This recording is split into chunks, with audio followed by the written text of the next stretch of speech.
there's proof of the heliocentric Earth sending us a real picture every 10 minutes. Did you know the Himawari ironically means sunflower? So, yeah, there's proof of the heliocentric sun worshippers model right there. So why are we picking on the Himawari today? Well, defenders of the heliocentric model love to point to the quote-unquote almost real-time images from the Himawari as proof of a globular Earth, since it allegedly gives us a picture every 10 minutes, and the weather data seems to be, pretty current. Well, unfortunately for the ballers, we're going to debunk that completely here, simply in the next 5 minutes, and show you how they fake it all.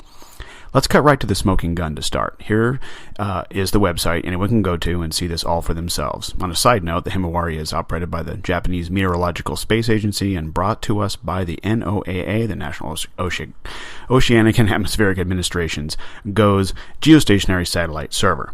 And I'll include the links here for all this stuff in the video description, so you can check it out right now if you want. Okay, so when you're at the FTP site, click here for the site description. So when you do, a text file comes up, and you can see right here, they tell you that all of the images in the archive use the underlying colored land images from the NASA Blue Marble dataset. Yep. So the Himawari is actually totally debunked right there. These aren't real pictures coming from a satellite in a geostationary orbit above the Earth getting snapped every 10 minutes and being beamed down for us to all ooh and ah over. They take the Blue Marble data set, which I'm sure you remember. They admitted years ago was a flat strip data pieced together by an artist named Rob Simon in Photoshop, because it had to be, right? But to move on, and then to just briefly show you how they generate a picture every 10 minutes with what appears to be accurate and current weather. This is basically what they do. Now, don't take my word for it, as I always say. Go check it out for yourself.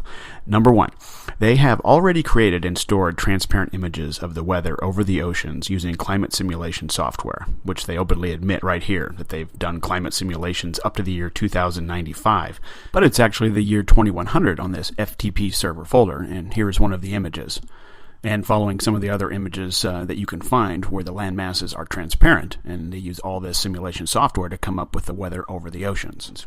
Since our weather data comes from our ground-based Doppler radar, and it's impossible to use ground-based systems to cover the entire vast oceans, so that's where the weather over the oceans comes from, their software simulations.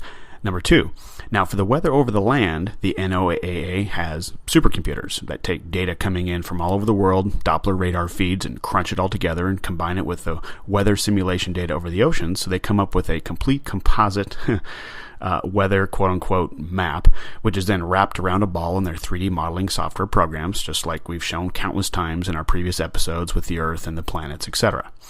So, then what we get are composite images like this that are created in the 3D modeling software, the current Doppler weather data over land and the simulated weather over the oceans, and it looks like this. So this particular image is on the FTP server and is date and time stamped with October 11th, 2017 at 11:05 a.m. I just chose one randomly. Notice the image shows you the weather for the whole ball and not just part of the ball that is lit by the sun at this particular time. No Terminator line or anything like that. Right?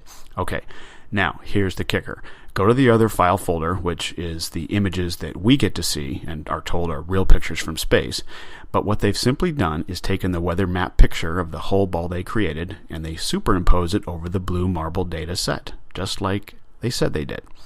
So what you can see here is the final version of what we're spoon-fed and told is a picture taken by the Himawari from space, 10 minutes ago.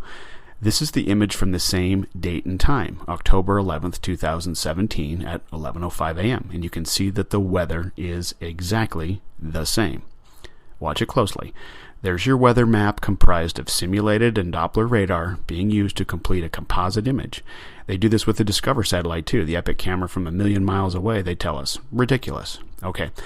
Now, also notice the final image has a Terminator line added in to try and make it look like a real picture from space, which drives a nail in the coffin of the Himawari because the weather data shows it over the whole ball completely. But they have to add a Terminator line to show the Earth only partially lit by the sun based on the time of day that the photo is allegedly taken. So if this is a real picture, how did they know where to put the clouds and weather on the part of the globe with no sunlight? It's completely dark there. It's all right here, guys. They are faking space. Hey, we all fell for it for a long time with their Doppler radar and weather simulation software building a current weather picture and wrapping it around a ball.